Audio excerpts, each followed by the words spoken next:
A disease has 1,000 names, but health has only one. Wikipedia tells us there are innumerable ways in which a disease can be classified. It may be acute or chronic, physiological or psychological, communicable or non-communicable, and so on. So how to make a head or tail of the type and occurrence of diseases that they could be understood and managed? Well, we can actually classify most of them in 4 basic types, and each type requires a different management. 1. Infectious diseases. Also called acute diseases, infections caused by attack of external organisms, usually microscopic in size. Bacteria, viruses, fungi, and yeast are some of the common examples. Other agents such as worms, insects, reptiles, and protozoa as well can attack human systems through various channels and cause illnesses. Examples of such infections range from common cold or influenza to more aggressive diseases like amoebiasis and malaria, further to deadlier ones like meningitis, tuberculosis, or even HIV or AIDS. These organisms may be transmitted through air, water, food, or touch, including sexual contact. 2. Injuries.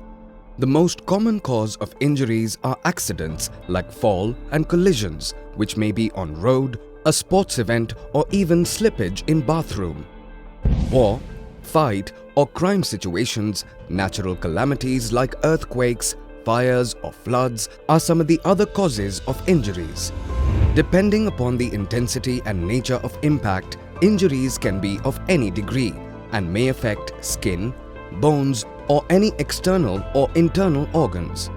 Examples of such injuries may be burns, fracture or puncture of internal organs, and trauma to the brain. 3. Lifestyle diseases. Also called chronic diseases, these ailments usually reflect and evolve in our body over a long period of time. A broad classification may be: A. Physiological diseases such as asthma, diabetes, cancer, dementia, arthritis, hypertension, coronary blockage, migraines, bone muscle joint pains, and so on. Most humanity suffers from one or the other innumerable diseases and ailments under this category. B. Psychological and neurological diseases such as addictions, depression, drug abuse, and so on. These ailments and disorders are also prevalent in large population of modern world and are majorly caused due to lack of well-being over long periods. C. Emotional disorders like food addiction, behavioral disorder, obsessive-compulsive disorder, anxiety, anger, and so on. Psychological and emotional disorders are generally considered interlinked and overlapping. 4.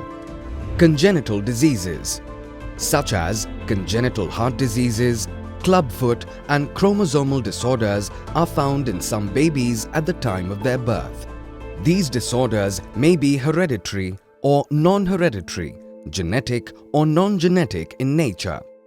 Yes, it does seem fairly uncomplicated now. But how can we bundle so many diseases and ailments under lifestyle? Does it mean we can prevent them? Of course, as health and well-being are essentially a function of disease prevention on one side and pursuing a healthy lifestyle on the other, so that our body can give us the pleasures it is meant to provide. Rich Life's take on disease prevention is captured in a separate video. However, in brief, we may understand as follows. 1. Infections and injuries are not entirely preventable, but we can take several measures like create hygienic conditions around us, follow prescribed prevention for accidents, and thus minimize their occurrence. 2. Lifestyle diseases are largely preventable if we start early enough and follow a healthy lifestyle. 3. Congenital diseases are seemingly non-preventable. However, there are studies that show they may be minimized by following certain routines for the mothers to be before the birth of a child. Let's not forget that the natural forces within us are the true preventers and healers of disease. We just have to nurture those forces.